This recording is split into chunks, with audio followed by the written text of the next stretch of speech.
Amen. Que Dieu soit béni et glorifié. Voilà. Je suis vraiment content d'être au milieu de vous, vraiment content de l'invitation qu'on m'a fait et surtout content de voir autant de monde. Amen. Que Dieu soit béni et glorifié pour les personnes qui sont venues ce soir, qui ont pris la bonne part et la bonne décision de venir écouter la bonne parole du Seigneur. Amen. Béni soit Dieu. Amen. Voilà, j'étais venu déjà il n'y a pas très longtemps, hein, pour ceux qui s'en souviennent. Il y a, je ne sais pas, peut-être 15 jours, 3 semaines à la Washington, à peu près, Antonio, voilà. Hein, on avait apporté, je le dis parce que la parole de Dieu est merveilleuse. Amen. Sa parole est puissante. Et elle ne retourne jamais à lui sans faire de l'effet dans les cœurs. Vous savez, cette parole, elle est bien entendu à double sens. Puisque en réalité, à chaque fois que la parole de Dieu est prêchée, elle peut avoir deux effets dans un cœur. Soit l'effet de nous sauver, si nous l'acceptons, ou de nous condamner, si nous la refusons. Mais j'ai été réellement réjoui parce que après le message qui avait été apporté, pour ceux qui s'en souviennent, on avait parlé de la personne du Saint-Esprit, assez simplement. Et il y a eu des répercussions qui, je vous dis la vérité, j'étais dans la joie de voir que la parole de Dieu est arrivée dans les cœurs. Hein, que Dieu soit béni et glorifié. Alors ce soir, j'aimerais vous parler d'une histoire que vous connaissez bien, je suppose, la plupart d'entre vous. C'est l'histoire du jeune homme riche. Cette histoire, elle est citée dans 3 évangiles différents, dans celui de Matthieu, celui de Marc et celui de Luc. Juste pour que vous puissiez comprendre, pour ceux qui n'ont peut-être pas encore trop l'habitude d'écouter la parole de Dieu et de venir aux réunions, il y a 4 évangiles. L'évangile de Matthieu, l'évangile de Marc, l'évangile de Luc et l'évangile de Jean. Ces 4 évangiles-là ont été écrits par ces 4 auteurs. Donc les 4 nous parlent de la venue du Seigneur, de son ministère, de sa mort et de sa résurrection. Pourquoi est-ce qu'il y a 4 évangiles? Pour que je le dis vraiment, c'est juste à titre d'information. Pourquoi est-ce qu'il y a 4 évangiles? Ben, tout simplement, l'une des plus grandes histoires pour l'humanité. La plus belle, le plus beau des événements qui a pu arriver pour l'humanité, c'est que Jésus est venu sur terre. Amen. Et laissez-moi vous dire qu'il a été raconté donc 4 fois, sous 4 évangiles différents. Pourquoi? Parce que chaque évangile, en fait, ne font pas que se répéter, mais chacun donne son point de vue différent et ça nous permet à chacun d'entre nous de mieux comprendre ce qui s'est passé à ce moment-là. Et ça nous permet à nous aussi d'être certains que ce qui s'est passé à ce moment-là est vrai. Vous savez, quand on raconte un témoignage, je ne sais pas si vous avez... Bon, certainement, vous le voyez, quand il y a par exemple quelque chose, un cas grave où il faut faire une enquête, on récolte plusieurs témoignages. Et on essaye, avec tous ces témoignages-là, de vérifier l'histoire dans son exactitude et essayer d'en faire une conclusion. Eh bien, les 4 évangiles servent à ça. À ce que vous puissiez, vous, vérifier au travers de ces 4 histoires-là que c'est vrai. Amen. Jésus est venu. Amen. Il a guéri les malades. Il a prêché la parole, il a ressuscité les morts. Il est mort sur la croix. 3 jours après, il est ressuscité. Et il est parti à la droite de Dieu. Et bientôt, il reviendra nous chercher. C'est vrai. Un homme disait, renier que Jésus a existé, on est obligé de renier toutes les autres histoires qu'on vous raconte. Puis le journaliste posait la question, mais pourquoi? Il dit, parce qu'il y a plus de preuves que Jésus a existé que n'importe quel homme. Jésus a réellement existé. Amen. Jésus existe. Jésus est vivant. Amen. Jésus est le Fils de Dieu. Amen. Dieu a dit, voici mon Fils. Les démons même, lorsqu'ils le voyaient, disaient, nous savons qui tu es le Fils de Dieu. Amen. Lorsque l'ange s'est présenté à Marie, il a dit, il sera le Fils de Dieu. Lui-même, il le dit, il est le Fils de Dieu. Alléluia. Lorsque les pharisiens ont dit, dis-nous réellement, tu es le Fils de Dieu, il a dit, tu l'as dit. Il est le Fils de Dieu. Amen. Gloire au Seigneur. Amen. Eh bien, j'aimerais, au travers de cette histoire-là, essayer d'apporter quelque chose à apprendre, à recevoir de la part du Seigneur. Vous le voulez ou pas? Amen. Gloire au Seigneur, on le regarde ensemble. Donc, je vais le lire uniquement l'histoire complète dans l'évangile de Marc, mais on va se servir des 3 passages pour apporter ce que Dieu a mis sur mon cœur ce soir. Donc, évangile de Marc au chapitre 10, à partir du verset 17. Il dit comme ça: comme Jésus se mettait en chemin, un homme accourut et se jetant à genoux devant lui, « Bon maître, lui demanda-t-il, que dois-je faire pour hériter la vie éternelle ?» Jésus lui dit, « Pourquoi m'appelles-tu bon? Il n'y a de bon que Dieu. » Jésus donc lui parle des commandements. Il dit, « Tu connais les commandements. Tu ne commettras pas d'adultère, tu ne tueras pas, tu ne déroberas pas, tu ne diras pas de faux témoignages, tu ne feras tort à personne. Honore ton père et ta mère. » Il lui répondit, « Maître, j'ai observé toutes ces choses dès ma jeunesse. » Jésus, l'ayant regardé, l'aima. Et il lui dit, « Il te manque une chose. Va, vends tout ce que tu as, donne-le aux pauvres, et tu auras un trésor dans le ciel. Puis viens et suis-moi. » Mais, affligé de cette parole, cet homme s'en alla tout triste, car il avait de grands biens. Jésus, regardant autour de lui, dit à ses disciples qu'il sera difficile à ceux qui ont des richesses d'entrer dans le royaume de Dieu. Les disciples furent étonnés de ce que Jésus parlait ainsi. Et reprenant, donc Jésus reprend et il dit, « Mes enfants, qu'il est difficile à ceux qui se confient dans les richesses d'entrer dans le royaume de Dieu.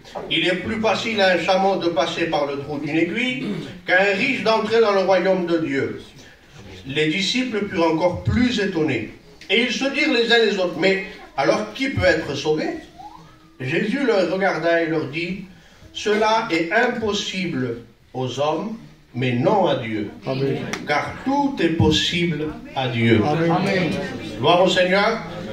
Que Dieu soit béni et glorifié. Vous savez, notre frère, serviteur de Dieu, Yancera Mucho, a donné le témoignage donc, de comment l'évangile est rentré dans sa maison et dans le foyer de ses parents.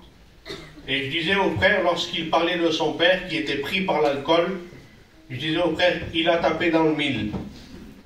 Par rapport au message que je voudrais vous apporter ce soir, parce qu'il est évident, et vous devez le reconnaître, vous devez l'avouer, en nous, il n'y a rien de bon. Dans l'homme, il n'y a absolument rien de bon. Et on va le regarder par rapport à cette histoire-là. Vous le voulez ou pas? Amen. Gloire au Seigneur. Donc, qui est cette personne qui s'adresse à Jésus?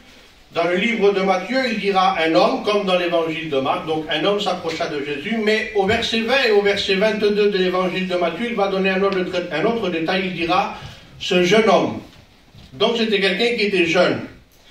Luc 18, donc le même passage, il ne dira pas un homme, il dira un chef. Donc c'est un jeune homme qui est chef, d'accord? On comprend aussi dans l'évangile de Matthieu, chapitre 19, 22 et Marc 10, 22, la Bible dit qu'il avait de grands biens. Dans l'évangile de Luc, il dit qu'il était très riche. Donc, si je fais un résumé, il est jeune. C'est un chef. Il a de grands biens, une version dira qu'il a de nombreuses possessions, donc certainement qu'il avait des propriétés, des maisons. Il est jeune, il est chef, il a des grands biens et il est riche. Tout va bien pour lui, quoi, oui ou non? Hein? On regarde la suite? Amen. Vous voulez ou pas? Amen. Non seulement il a réussi dans sa vie, mais regardez un peu le niveau moral de ce jeune homme. L'éducation qu'il reçoit. Il va parler, Jésus va lui parler de la loi, des commandements, et lui il dit, j'ai observé toutes ces choses. Dans l'évangile de Marc, comme nous l'avons lu, il dit, je l'ai observé dès ma jeunesse. Donc il a été éduqué avec un certain respect, une certaine loi, une certaine religiosité. Lui, il pratiquait ces commandements-là. Écoutez bien, je le cite avec vous. Tu ne tueras pas, tu ne commettras pas d'adultère, tu ne déroberas pas, tu ne diras pas de faux témoignages, honore ton père et ta mère, tu aimeras ton prochain comme toi-même. Dans l'évangile de Marc, il ne dit pas tu aimeras ton prochain comme toi-même, mais il dira tu ne feras tort à personne. Donc en tout, par rapport aux trois évangiles, Jésus va citer 7 commandements sur 10. Et sur les 7 commandements sur 10, il répond j'ai observé toutes ces choses depuis ma jeunesse. Je remets ça en conclusion. Il est jeune. c'est un chef. Il a beaucoup de biens. Il est riche. Il a tué personne. Il a jamais trompé. Excusez-moi, je vous donne le respect à tous. Il n'a jamais trompé. Il a toujours été fidèle. Il n'a jamais volé. Il n'a jamais menti. Il a toujours honoré son père et sa mère. Il a aimé son prochain comme lui-même. Vous savez comment j'appelle ça, moi? C'est le gendre idéal. Oui ou non? Le gendre idéal, le jeune homme parfait presque. Alors, qu'est-ce qu'il a, ce jeune homme-là?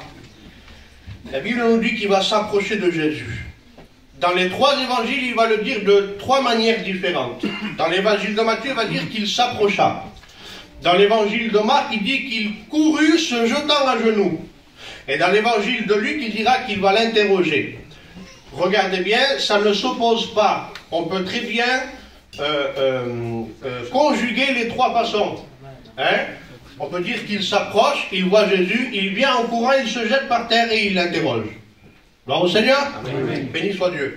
Qu'est-ce qu'il dit? Dans l'évangile de Matthieu, il dit, Maître, que dois-je faire de bon pour hériter la vie éternelle? Quelles sont les œuvres bonnes que je dois faire pour être sauvé?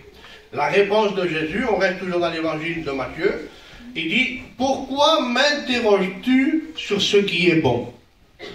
Et il va répondre, un seul est le bon.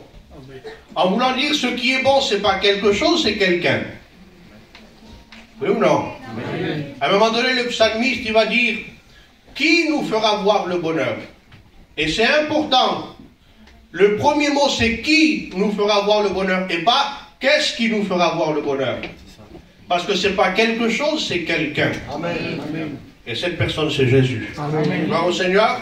Donc Jésus lui répond, il dit, pourquoi m'intéresses-tu sur ce qui est bon, comme s'il y aurait quelque chose de bon? Un seul est le bon, quelqu'un, une personne. Dieu est bon. Amen. Gloire au Seigneur. Vous verrez qu'il y a plusieurs versets qu'on va lire après qui nous prouvent que Dieu est bon.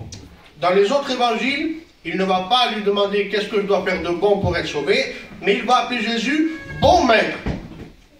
Que dois-je faire pour hériter la vie éternelle? Jésus lui répond, pourquoi m'appelles-tu bon? Là, vous voyez, les deux questions ne sont pas pareilles, mais on peut y répondre. Dans l'évangile de Matthieu, il dit, pourquoi m'interroges-tu sur ce qui est bon? Et les autres évangiles, il va répondre comme ça, pourquoi m'appelles-tu à moi bon? Il n'y a de bon que Dieu seul. Alléluia. Et juste après ça, puisqu'il lui pose la question, qu'est-ce que je dois faire de bon? Jésus lui cite les 10 commandements. Alors pourquoi est-ce que Dieu dit que Dieu seul est bon et ensuite il lui cite les 10 commandements? On le cherche par rapport à la parole de Dieu. Vous êtes d'accord avec moi ou pas? Amen. Regardez tous ces psaumes qui sont merveilleux par rapport à Dieu. Psaume 31, chapitre 31, verset 20. Oh, combien ta bonté est grande, éternelle. Dieu est bon. Amen. Je ne vais pas citer les références, juste les textes. La bonté de l'Éternel remplit toute la terre. Ta bonté atteint jusqu'aux cieux. Combien est précieuse ta bonté? Ta bonté subsiste à jamais. Ta bonté est immense. Et ce verset est encore plus merveilleux, je vous le dis, Psaume 63, verset 4. Car ta bonté vaut mieux que la vie. Je ne sais pas vous, mais juste en réfléchissant à ça, Jésus aurait pu répondre, citer le verset et partir. En disant, pourquoi m'interroges-tu sur ce qui est bon? Dieu seul est bon. Et la bonté de Dieu vaut mieux que la vie. Gloire au Seigneur. Alors, il lui dit que Dieu est bon. On le voit avec les versets de la parole de Dieu, que Dieu est bon. Et ensuite, lorsqu'il lui pose la question sur ce qu'il doit faire de bon, Jésus cite la loi. Et pourquoi est-ce que Jésus cite la loi? Parce que Romains chapitre 7 et verset 12 dit, la loi donc est sainte et les commandements est saint, juste et bon. Verset 16, il dira que la loi, elle est bonne. 1 Timothée chapitre 1 verset 8 dit, nous n'ignorons pas que la loi est bonne. Néhémie chapitre 9 verset 13 dira, la loi est excellente. Psaume 19, 8 dira, la loi de l'Éternel est parfaite. Elle restaure l'âme. Vous savez ce que ça veut dire restaurer? Ça veut dire que quelque chose qui est complètement en ruine, on le reconstruit.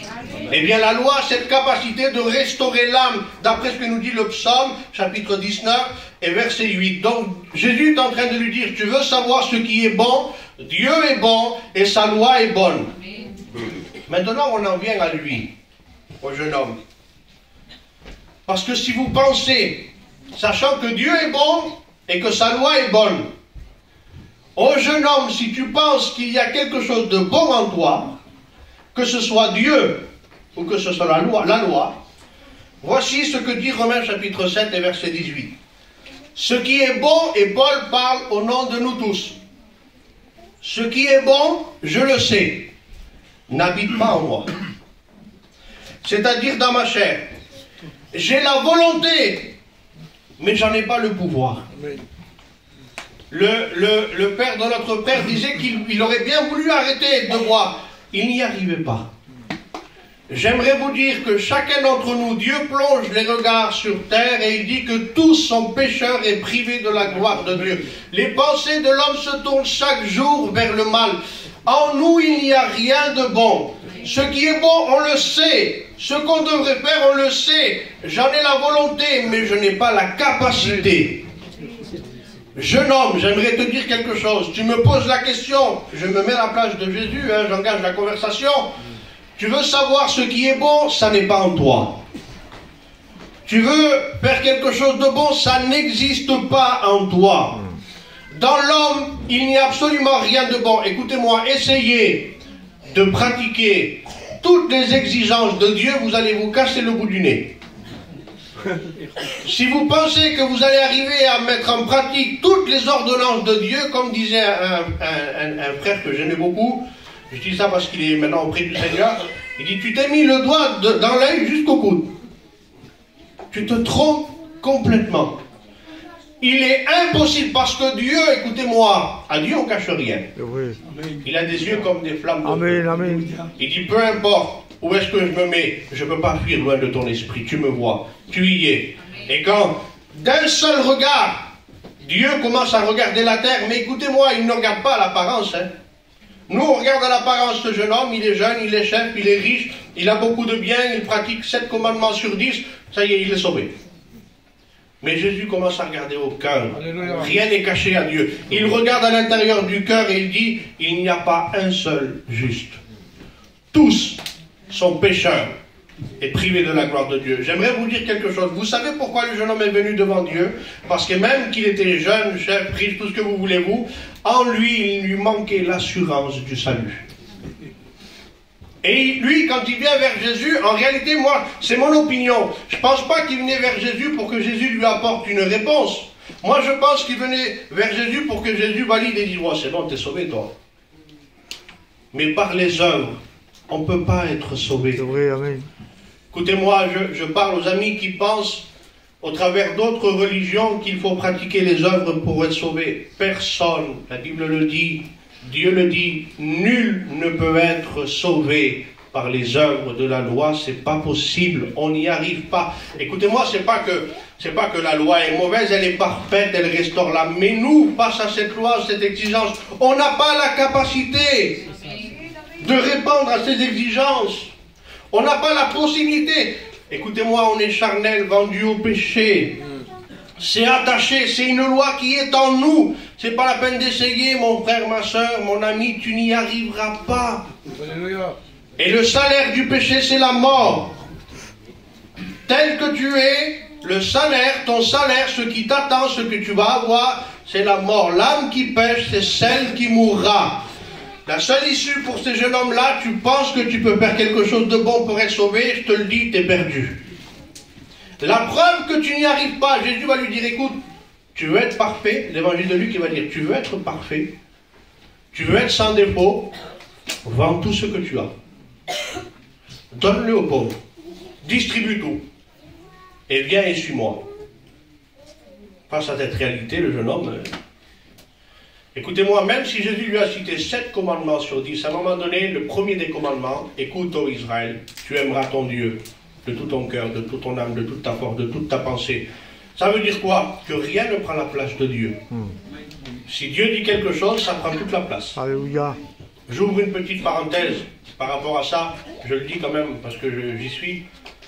Un jour, je réfléchissais, on m'avait appelé pour prêcher, je dis tiens, je vais prêcher la première place pour Dieu.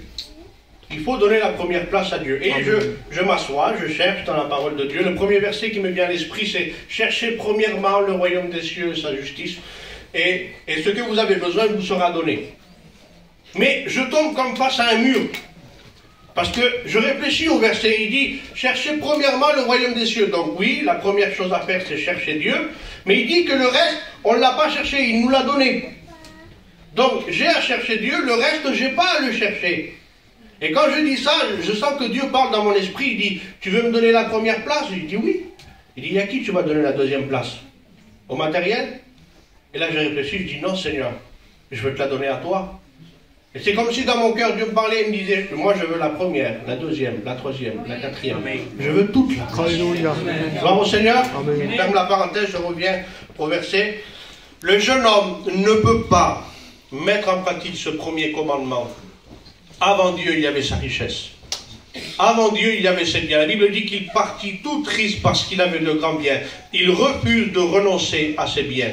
Ses biens prenaient la place qu'il devait donner à Dieu. Quand Jésus voit cette scène-là, c'est comme si, tu as vu, je te l'ai dit. Ça sera difficile à un riche d'entrer dans le royaume des cieux. Quand il dit ça, les gens s'étonnent. Jésus reprend, il dit qu'il sera difficile à ceux qui se confient dans leur richesse. Parce que, j'ouvre une parenthèse en vous disant que l'argent n'est pas un problème, n'est pas un péché. Mais l'amour et la confiance dans l'argent, c'est un péché. Quand on y met tous nos cœurs là-dedans, on met confiance en cela, c'est un péché. Mais écoutez bien, quand Jésus leur dit cela, qu'il sera difficile à ceux qui se confient dans la richesse d'entrer dans le royaume des cieux. Là, il parle de la richesse, mais s'il me parlerait à moi, lorsque j'étais encore dans le monde, s'il parle à chaque personne qui vit ici encore sous l'emprise du péché, il dirait qu'il sera difficile pour toi qui te confie dans l'alcool d'entrer dans le royaume des cieux. Qu'il sera difficile pour toi qui te confie dans la drogue d'entrer dans le royaume des cieux. Qu'il sera difficile pour toi de te confier dans les paris, dans le billard, dans le foot, dans toutes ces choses que tu aimes tant qui prend toute la place de Dieu, qu'il sera difficile pour toi d'entrer dans le royaume des cieux. Une parenthèse vite fait, lorsqu'il dit, il sera plus facile à un chameau de passer par le trou d'une aiguille qu'à un riche d'entrer dans le royaume des cieux. Comprenez bien, ce n'est pas une aiguille à tricoter. Les anciens nous enseignaient que l'aiguille, c'était une porte qui était toute petite, faite dans les murs, et puis les chameaux, pour pouvoir y passer le soir tard, donc ils devaient le dépouiller de tout ce qu'ils avaient, le chameau à genoux, et ils devaient passer. Donc c'était très compliqué pour le chameau de passer dans cette porte-là. Il dit, il sera difficile, il y aura des efforts à faire. Quand les gens entendent ça, ils vont dire, mais qui peut être sauvé? Alors moi je vous pose la question, qui peut être sauvé? Puisque de toute façon on est tous pécheurs, on est tous privés de la gloire de Dieu. On sait que la loi de l'Éternel restaure l'âme, mais on n'a pas la capacité de la mettre en pratique. Alors, qui peut être sauvé? Puisqu'en nous vit le péché. Et puis par les œuvres, je ne peux pas être sauvé. Il n'y a rien à faire, il n'y a pas d'œuvre possible qui me mène au salut, parce que je n'ai pas la capacité de mettre en pratique tous les œuvres.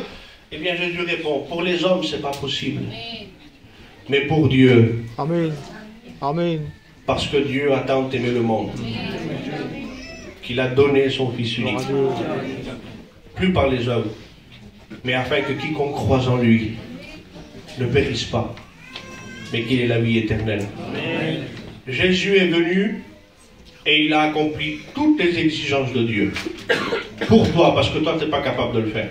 Pour moi, parce que moi je ne suis pas capable de le faire. Jésus est venu et il a tout accompli. Il a satisfait pleinement ce que Dieu voulait. Et maintenant, aujourd'hui, nous qui ne sommes pas capables, mais nous avons une capacité en commun. Il nous est possible de croire. Nous pouvons croire au Fils de Dieu. Croire au Fils de Dieu, c'est accessible pour tous.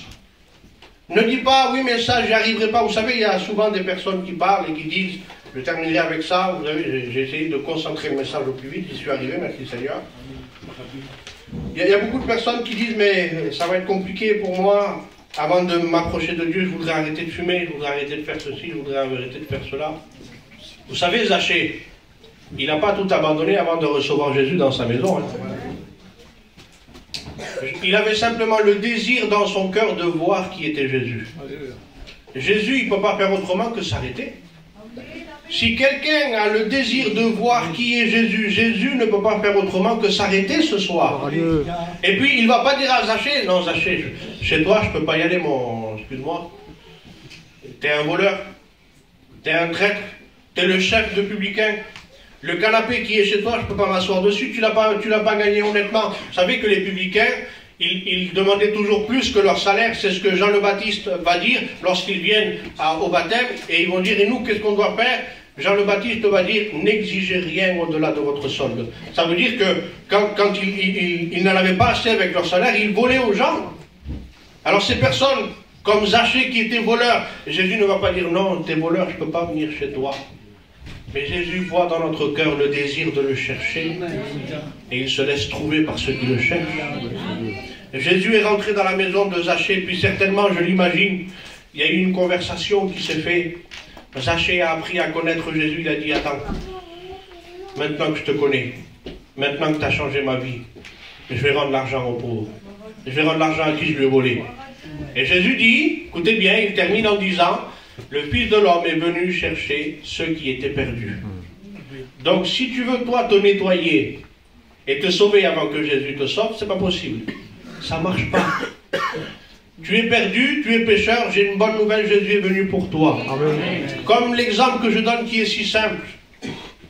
Ne pense pas que tu peux, toi, écoutez-moi, ça n'a pas de sens de venir à Dieu en voulant d'abord nous se nettoyer. Déjà, Dieu n'en a pas la capacité. Et de deux, Dieu est venu justement pour les pécheurs comme toi. Imagine-toi que tu es très malade, tu tousses énormément, beaucoup de fièvre, et tu te dis, quand je serai plus malade, j'irai chez le docteur. Je te promets que le jour où tu vas voir le docteur, et tu vas lui dire, docteur, j'étais malade la semaine dernière, aujourd'hui ça va mieux, il va te dire, monsieur, c'est au psychiatre qu'il faut aller. Vous comprenez? On ne peut pas, nous, se guérir si on ne vient pas entre les mains du docteur divin. Il est celui qui peut vous purifier de la lèpre du péché. Aux hommes, à toi, à moi, c'est pas possible, on ne peut pas être sauvé. Mais à Dieu, il a tout mis en œuvre pour que toi et moi on soit sauvés.